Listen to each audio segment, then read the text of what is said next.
अस्सलाम वालेकुम all of you. Welcome back to my channel Mister Medico. तो आज की हम इस वीडियो में एक अगेन न्यू सीरीज स्टार्ट करने जा रहे हैं एम्ब्रियोलॉजी। तो सोचा मैं स्टार्ट कर दूं और मैंने खुद भी रिव्यू करना है एम्ब्रियोलॉजी का। तो मैंने सोचा कि क्यों ना यार मैं साथ साथ उनकी वीडियोस भी बनाता जाऊं। तो आज से जो नई सीरीज स्टार्ट कर रहे हैं वो दी डेवलपिंग ह्यूमन है।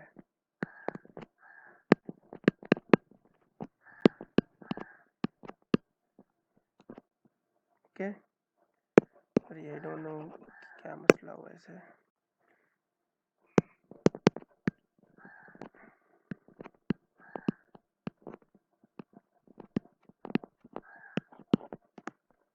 तो आज हम स्टार्ट कर रहे हैं एम्ब्रियोलॉजी। तो एम्ब्रियोलॉजी स्टार्ट करने से पहले यार सबसे पहले तो हम उसके बेसिक्स पढ़ेंगे कि ओजेनेसिस क्या होता है, स्पर्मेटोजेनेसिस क्या होता है। उसके बाद जो फीमेल का सेल साइकिल होता है, ठीक है, जिसे हम मेंस्ट्रुअल साइकिल कहते हैं, उसके बारे में पढ़ेंगे। फिर उसके बाद फर्टिलाइजेशन कैसे होती है वो पढ़ेंगे। फिर आहिस्ता आहिस्ता जो आगे फर्दर जो ग्रोथ होती है ओवम की, मेच्योर जो होता है, जो फर्टिलाइज एग होता है उसकी, वो हम फिर आहिस्ता आहिस्ता वीक के अकॉर्डिंग करेंगे। तो जो बुक मैं फॉलो कर रहा हूँ वो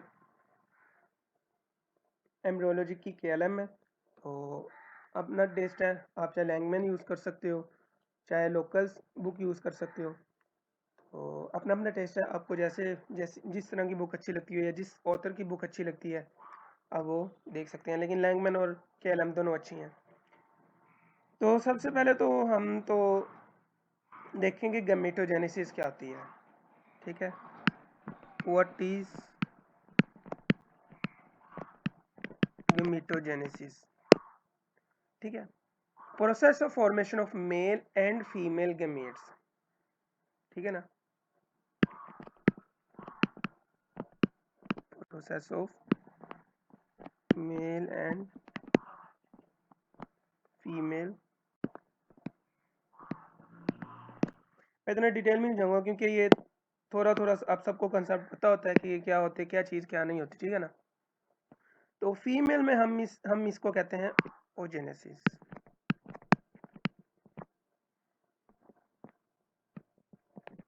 ठीक है। और मेल में हम इसे कहते हैं मेटोजेनेसिस। अब एक बात आपने याद रखनी है हमेशा, वो ये कि oogenesis only produce one mature ovum, ठीक है।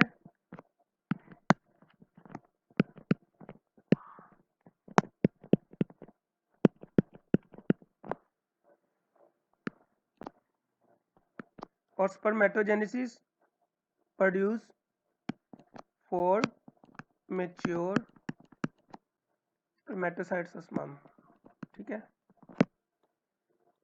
अब आप कहोगे यार कि ओजेनेसिस में एक क्यों प्रोड्यूस हो रहा है, क्योंकि म्योसिस तो इसी में भी हो रही है और स्पर्मेटोजेनेसिस में भी म्योसिस हो रही है। तो इसका आंसर ये है कि ओजेनेसिस में जब म्योसिस होती है तो उसमें स्पर्म में तो 4 स्पर्म बन गए, लेकिन ओजेनेसिस में 3 पोलर बॉडीज बनती हैं। तो ये हम साइकिल से समझेंगे जो इसका ओजेनेसिस कैसे होती है कैसे नहीं। तो उसके लिए सबसे पहले तो एक टर्म है होमोलोगस क्रोमोसोम्स।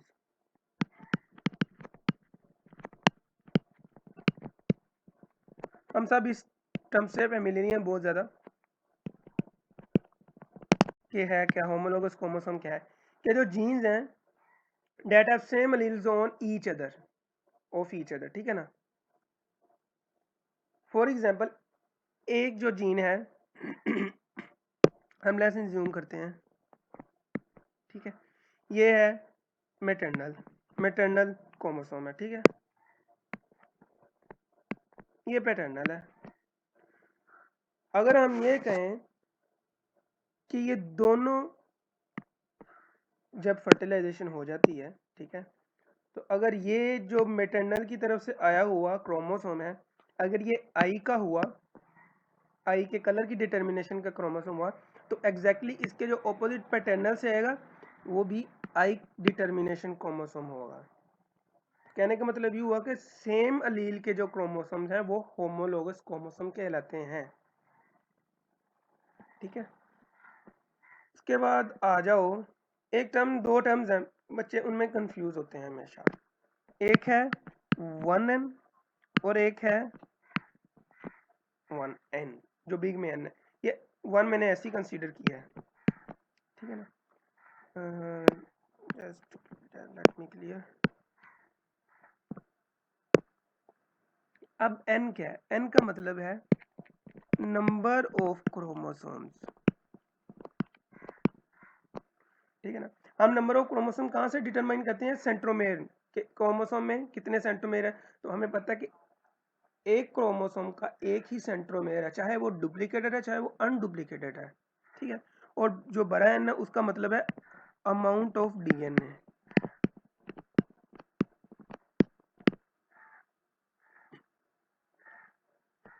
अब नंबर ऑफ क्रोमोसोम में अगर हम आए तो ये देख सकते हैं आप, ये अनडुप्लीकेटेड है लेकिन ये भी 1n कंसीडर होगा, ठीक है। अब अगर इस पे आ जाएं, इस पे आ जाएं तो ये भी 1n ही कंसीडर होगा, पर लेकिन ये डुप्लीकेटेड हो गया तो इसकी वजह से ये अमाउंट ऑफ डीएनए 2n हो जाएगा, ये 1n है, ठीक है। होप कि आपको ये टर्म समझ आ गई होगी कि नंबर ऑफ क्रोमोसोम क्या है और अमाउंट ऑफ डीएनए क्या है। ओके,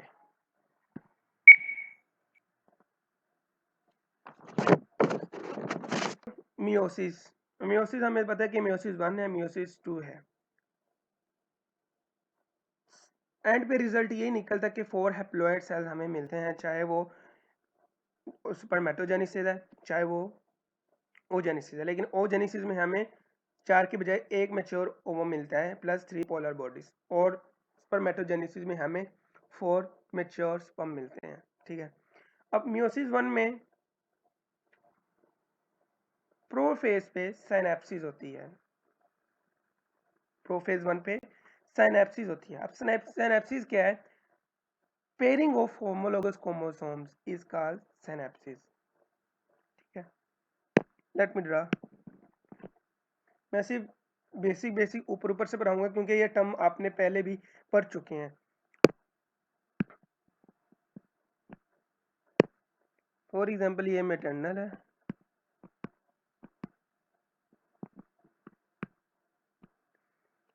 अब ये पेयरिंग हो रही है यहाँ पर होमोलोगस क्रोमोसोम्स की, और आपने ये भी बात याद रखनी है कि ये ओनली हैपेंस इन मियोसिस। और कौन सा मियोसिस? मियोसिस 1 में, मियोसिस 2 में नहीं होती। मियोसिस 2 सिंपल एज माइटोसिस है, ठीक है ना। मियोसिस 2 में सिर्फ सेल ने डिवाइड होना होता है। उसके बाद क्या होता है? सिनेप्सिस का मतलब क्या है? If maternal chromosome have number of 2 chromosome then this will make pair with chromosome number of 2 of paternal. पहले मैंने बात कर चुका हूँ कि आई कलर डिटर्मिनेशन क्या है। क्रोमोसोम अगर पैटर्नल का आया है तो मैटरनल का भी वही होगा, ठीक है। अब इसके बाद प्रोफेज में ही क्रॉसिंग ओवर होती है।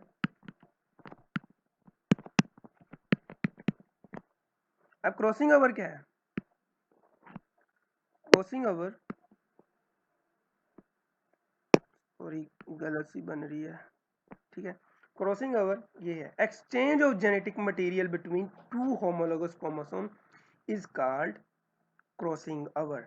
मैं लिख नहीं रहा क्योंकि पहले भी बता चुका हूँ कि ये टर्म आप पहले भी आप इनसे फेमिलियर हो, मैं सिर्फ ऊपर ऊपर से समझा रहा हूँ, ठीक है। उसके बाद चेस्टनट फॉर्मेशन है।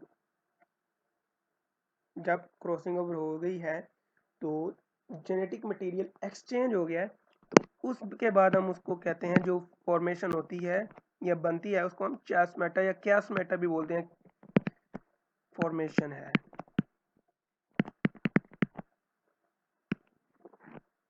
ठीक है।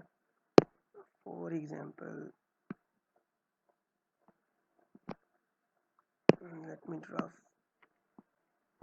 ओके। अब फॉर एग्जांपल ये हो गई है, जेनेटिक एक्सचेंज हो चुका है ये, तो क्या हुआ? कैस्मेटा फॉर्मेशन हो गया, नॉट सीन इन माइटोसिस। और even not seen in meiosis 2। Meiosis 2 में सिर्फ सेल ने आगे डिवाइड होना होता है। अब इसके बाद क्या होगा, ये जो है इनकी अलाइनमेंट हो जाएगी, अलाइनमेंट के बाद ये डिवाइड हो जाएंगे। ठीक है,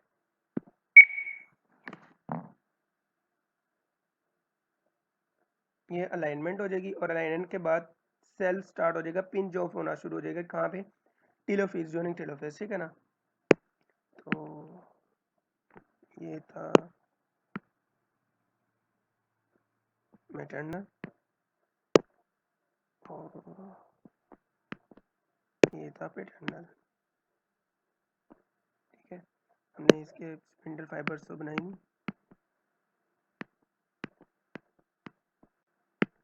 ठीक है,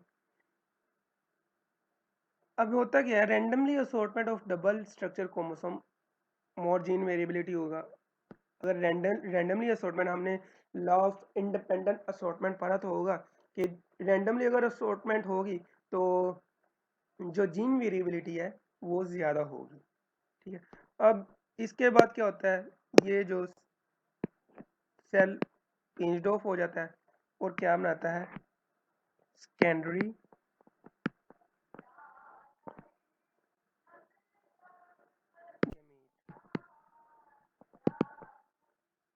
ठीक है, और ये भी एक गैमेट बन जाता है। फॉर एग्जांपल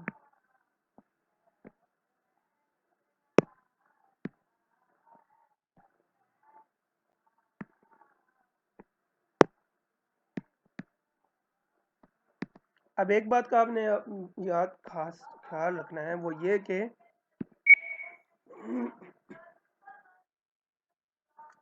एक सेकेंडरी बॉडी गैमेट फॉर्मेशन होगी और एक फर्स्ट पोलर बॉडी फॉर्म होगी, लेकिन स्पर्मेटोजेनेसिस में ये दोनों स्पर्मेटोसाइट्स ही कंसीडर होगी। ये फर्स्ट मियोसिस 1 का रिजल्ट है। अब क्या होगा, ये मियोसिस 1 जो है मियोसिस 2 स्टार्ट हो जाएगी। ठीक है, मियोसिस 2 स्टार्ट हो जाएगी। आपने एक बात याद रखनी कि जो फीमेल है oogenesis, उसमें जो मियोसिस है वो during the prenatal life start हो जाती है और एंड कब होती है, प्यूबर्टी के दौरान। मियोसिस 1 से मियोसिस 2 तक जो प्रोसेस है वो इतना इतना टाइम कंज्यूमिंग है। टाइम कंज्यूमिंग हम इसको पढ़ते हैं कि क्या वजह होती है जिसकी वजह से इतना टाइम लगता है मेच्योर ओवम को बनने में। ठीक है, मियोसिस जो है वो स्टार्ट हो जाती है ड्यूरिंग द इंट्रायूट्राइन लाइफ, किसमें, फीमेल में, और कंप्लीट कब होती है, just before the ovulation. Just before the ovulation नहीं, after the magic touch of the sperm. ठीक है, तो फीमेल में ये वन सेकेंडरी गैमीट है और ये पोलर बॉडी है। अब क्या होगा, अब फीमेल में तो ये होगा कि ये जो है इसमें अगेन डिवाइड हो जाएगा। हम सबको पता है कि मियोसिस का मतलब क्या है, कि डिप्लॉइड सबको हैप्लॉइड में कर देता है। तो ये डिप्लॉइड है, ये भी डिप्लॉइड है, अब इसने हैप्लॉइड कर देना है। ये मैं गमीटोजेनेसिस की ओजेनेसिस की बात कर रहा हूँ।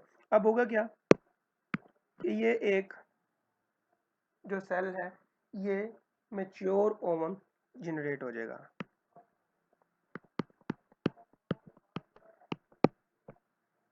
ठीक है ना, विद सेकंड पोलर बॉडी। अब आप कहोगे यार सेकंड, टोटल तो 3 पोलर बॉडी है, तो ये सेकंड पोलर बॉडी कैसे हुई? तो भाईजान जो फर्स्ट पोलर बॉडी है वो अगेन 2 पोलर बॉडीज बनाती है। ठीक,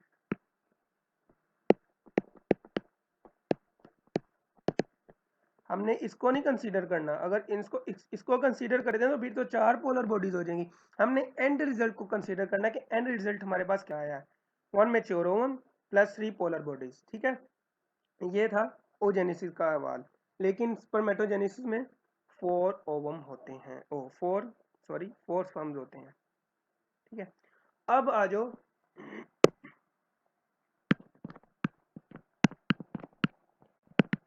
प्रीनेटल ओजेनेसिस पे। इसका मतलब क्या है? Prenatal during the intrauterine life oogenesis start हो जाती है, ठीक है।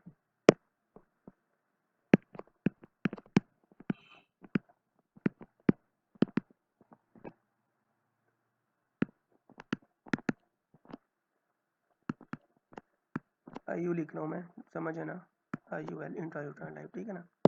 This is called prenatal oogenesis. अब होता क्या है, फॉर एग्जाम्पल मैं let me draw big diagram.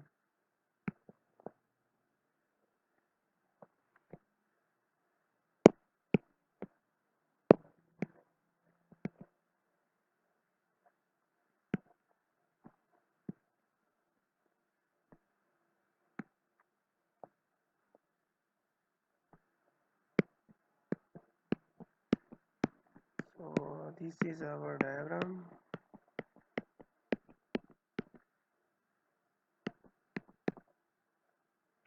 अब ये है प्रीमोर्डियल जर्म सेल, जो कि फर्स्ट सेल है जिसने आगे ओवम में, प्राइमरी ओसाइट में या किसी और चीज में कन्वर्ट होना है,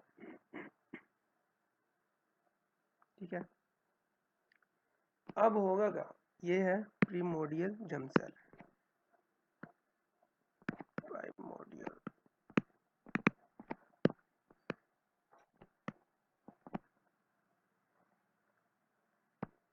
होता क्या है, ये 1N होता है, ठीक है, और 1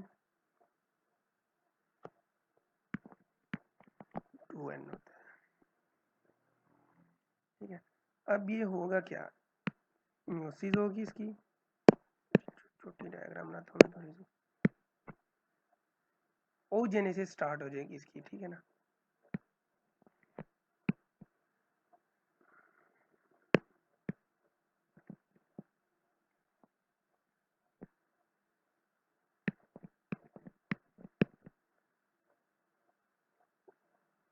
ठीक है, और फिर इसके बाद प्राइमरी ओसाइट बनेगा।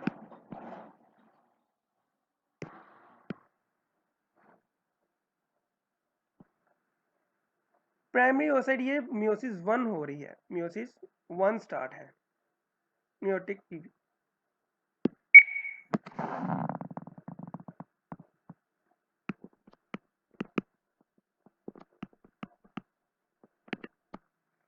अब होना क्या है, इसने अरेस्ट हो जाना है एक फेज पे जाकर, जो कि है प्रोफेज का डिप्लोटिन फेज।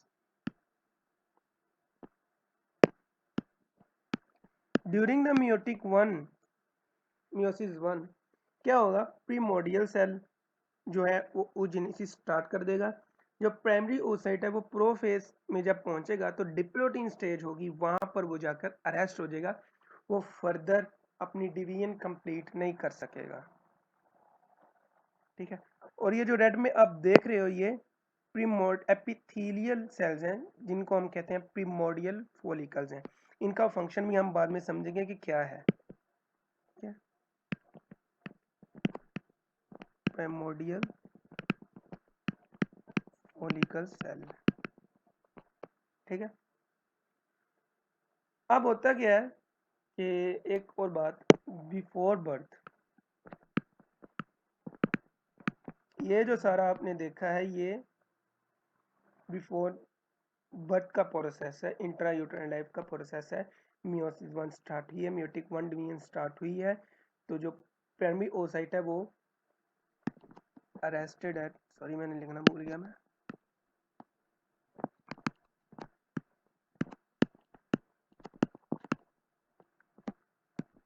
डिप्लोटीन स्टेज पे।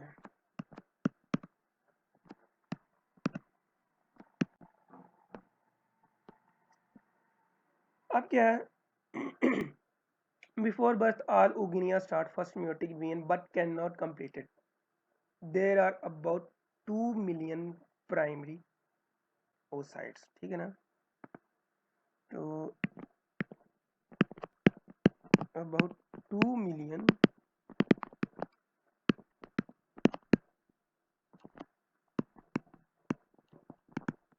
Primary oocytes are present before the birth.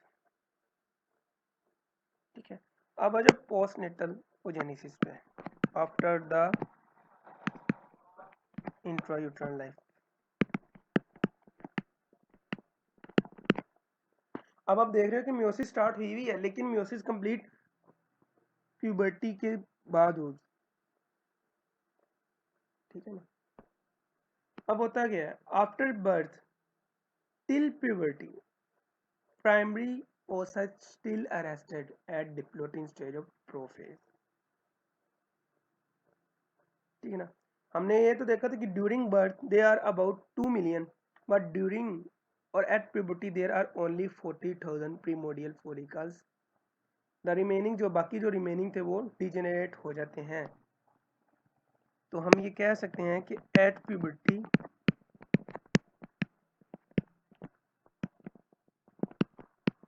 There are only 40,000 primordial follicles.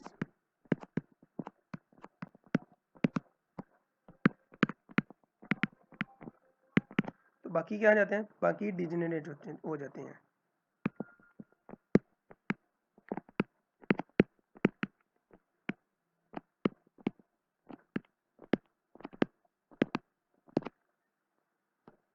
ठीक है, अब बात आ जाती है कि आफ्टर द प्यूबर्टी क्या सीन होता है उसके साथ।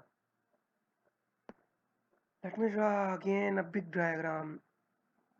तो सबसे पहले तो हम जो भाईजान कैद हैं, जो बहन जी कैद हैं, बल्कि भाईजान मैं कह रहा हूँ, जो बहन जी कैद हैं उनकी हम बनाते हैं डायग्राम। ये मियोसिस 1 है, प्रोफेज पे अरेस्टेड है। अब क्या होगा, प्यूबर्टी के दौरान क्या होगा,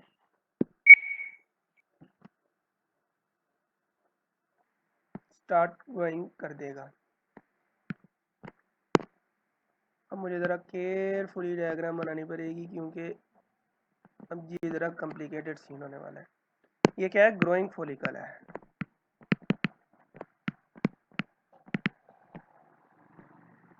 अब इसके बाद ये प्राइमरी फॉलिकल में कन्वर्ट होगा, में प्राइमरी फॉलिकल में। अभी आपको मैं लेयर बना के दिखा रहा हूँ, तो अभी आपको समझ भी आ जाएगी, साथ साथ बताऊंगा कि मैं ये लेयर्स है क्या चीज़।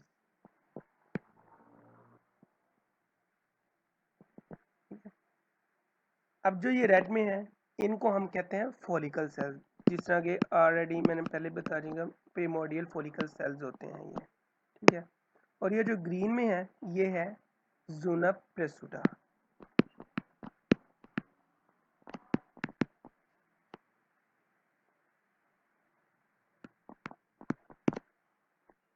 ठीक है, अब होगा क्या कि जो फॉलिकल है वो ग्रोथ स्टार्ट करना शुरू कर दिया उसने। अब फर्दर क्या होगा,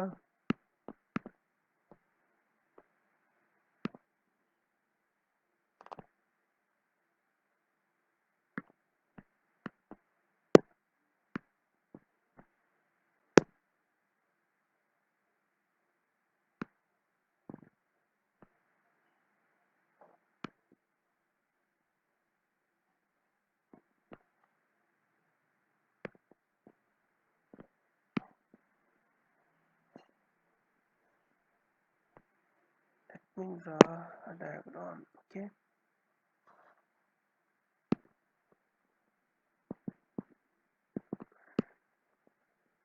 let me diagram then I will explain later। okay? तो ये जो आपको रेड में नजर आ गया, ये अब लेयर्स में कन्वर्ट हो गया। जो फॉलिकल सेल्स हैं वो हमारे लेयर्स में कन्वर्ट हो गए। वो एक तो है थिका इंटरना,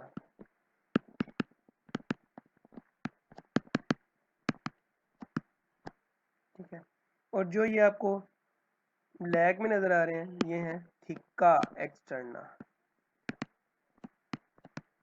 बाहर की तरफ है तो एक्सटर्ना, अंदर की तरफ है तो इंटरना। इनका फंक्शन क्या है, थीका एक्सटर्ना करता क्या है, एस्ट्रोजन प्रोड्यूस करता है along with the follicle sales. Follicle sales कौन से थे? ये वाले, ठीक है। इसका फंक्शन क्या है? प्रोड्यूस एस्ट्रोजन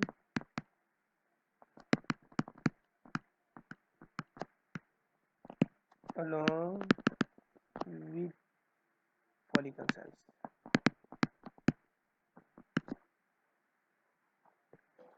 ठीक है। उसके बाद यहां से स्टार्ट होती है रिज्यूम फर्स्ट मियोटिक डिवीजन, ठीक है ना। सेकेंडरी फॉलिकल तो है ये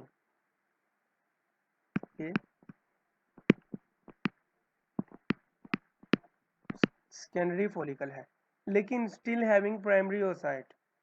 इसके अंदर जो है वो प्राइमरी ओसाइट है। ये सेकेंडरी फॉलिकल जरूर है लेकिन स्टिल अ प्राइमरी ओसाइट।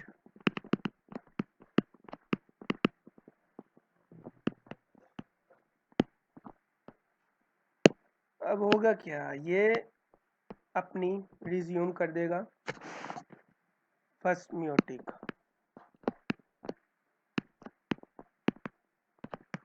ये ड्यूरिंग द पुबर्टी काम हो रहा है सारा, ठीक है ना। फर्स्ट मियोटिक डिवीजन अब स्टार्ट कर देगा। अब होगा क्या कि यही सेल है for example,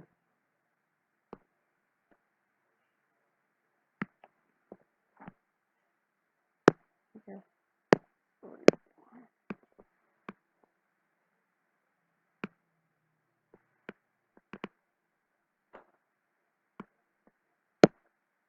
late me draw clear.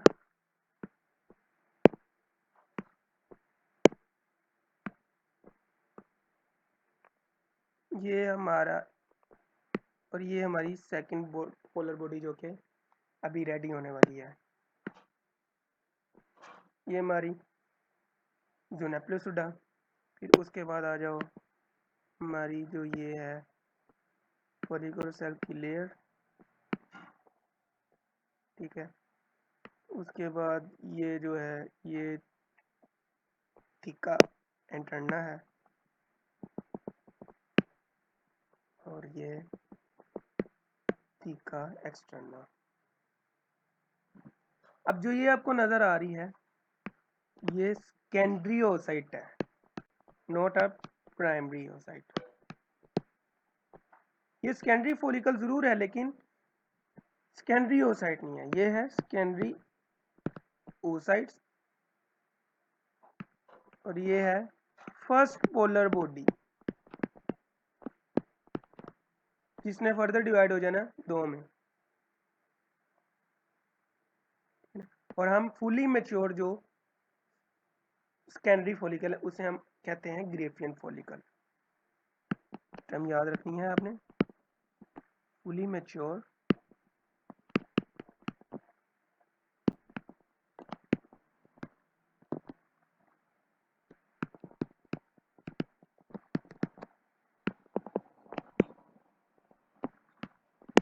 Graafian.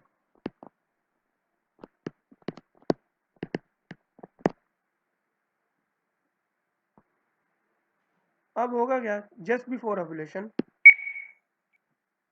First meiotic division तो अगेन रिज्यूम हो चुकी है, लेकिन साथ ही उसने सेकंड मियोटिक डिवीजन भी स्टार्ट कर दी है। लेकिन होगा क्या कि just before 3 hours of ovulation second meiotic division, अब होगा क्या कि फर्स्ट मियोटिक डिवीजन रिज्यूम हो चुकी है जस्ट बिफोर ओव्यूलेशन और सेकंड मियोटिक डिवीजन भी स्टार्ट हो चुकी है just 3 hour of ovulation, before just 3 hour, ठीक है ना। और होगा क्या कि मियोसिस मियोटिक डिवीजन 2 तो स्टार्ट हो जाएगी लेकिन एट मेटाफेज वो दोबारा अरेस्ट हो जाएगी। और कब तक अरेस्ट रहेगी? तब तक जब तक एक स्पर्म नहीं आ जाता। और तब भी नहीं कंप्लीट होगी, तब भी नहीं कंप्लीट होगी जब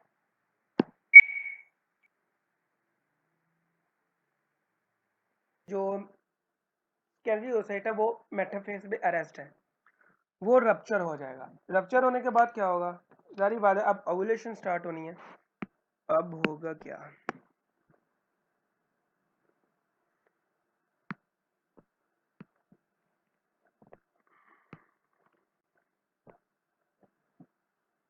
ठीक है।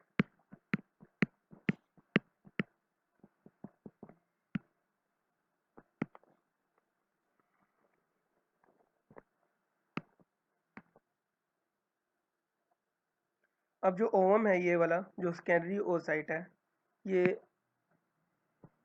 आ जाएगा बाहर, ओवुलेशन हो चुकी है ना इसकी। Late me draw.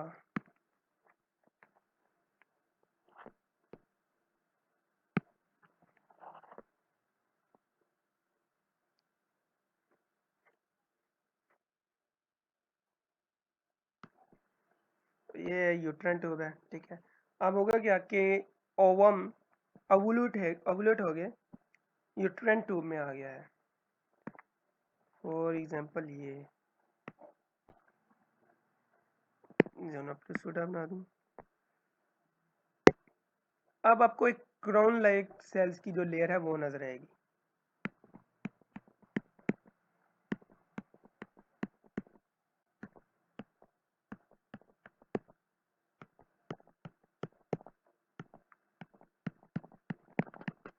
Sorry for time consuming थोड़ा ये। इनको हम कहते हैं कोरोना रेडिएटा, ठीक है।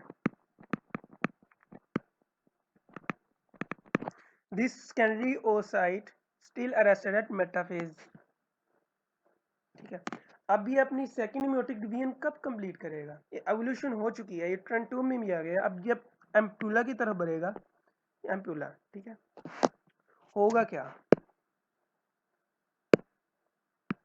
ये हमारा मैच्योर ओवम है, ये हमारी जोना प्लूसिड है और ये हमारा कोरोना रेडिएटा है। एक और बात, जो स्पर्म जो फॉलिकल की जो लाइफ है वो एटलीस्ट आई थिंक 24 आवर है, ठीक है ना। जो एक ओवम की लाइफ है, स्पर्म की I think 24 to 48 hour life depend करती है, ठीक है ना। तो होगा क्या अगर तो स्पर्म नहीं आता, अगर स्पर्म आके इसको फर्टिलाइज नहीं करता,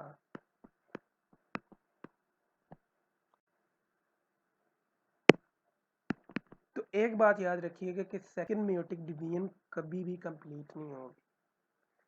स्पर्म आएगा तो ही सेकंड मेयोटिक डिवीजन कंप्लीट होनी है। अब होगा क्या, जैसे ही स्पर्म आएगा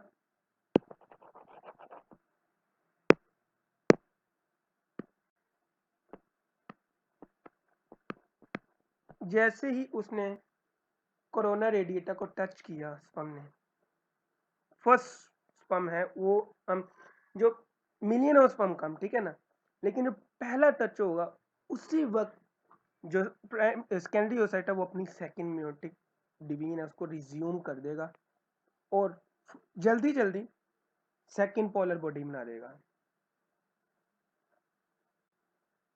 ठीक है।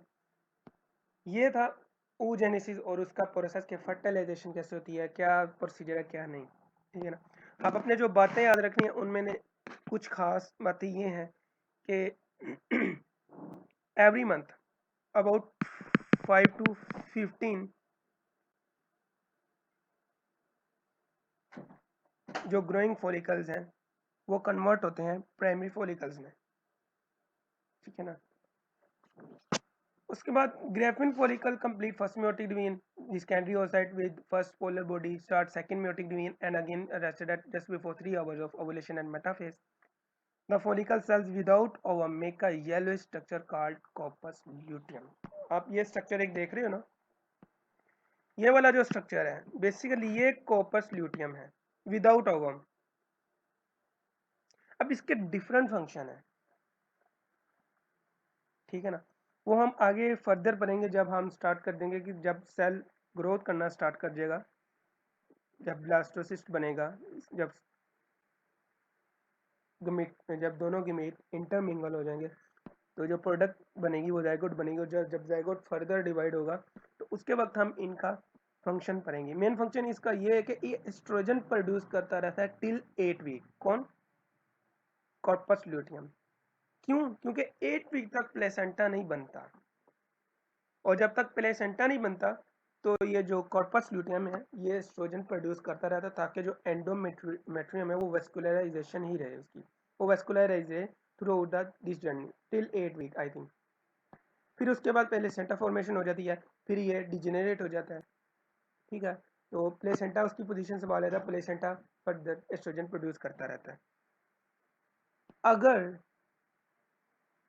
अगर स्पर्म नहीं आता, मैजिकल टच नहीं होता, फर्टिलाइजेशन नहीं होती, तो होता क्या इस सेल के साथ, क्या होता है इस सेल के साथ, ये होता है कि ये डीजेनरेट हो जाता है।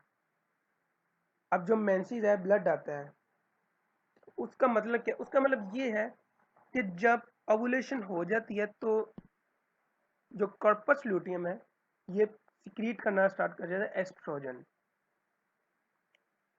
ठीक ना। एस्ट्रोजन प्रोड्यूस स्टार्ट करना कर देता है, और वो जो एंडोमेट्रियम है, यूट्रस की जो वाल है, उसको वेस्कुलराइज करना स्टार्ट कर देता है, रेडी करता है for the product of conceptions, जो कि जाइगोट बन गया है उसकी फर्दर ग्रोथ के लिए। जो एंडोमेट्रियम है उसको वेस्कुलराइज करता है, उसको रेडी करता है ताकि एक इन्वायरमेंट क्रिएट हो वहाँ पर जो जाइगोट है वो ग्रो करे।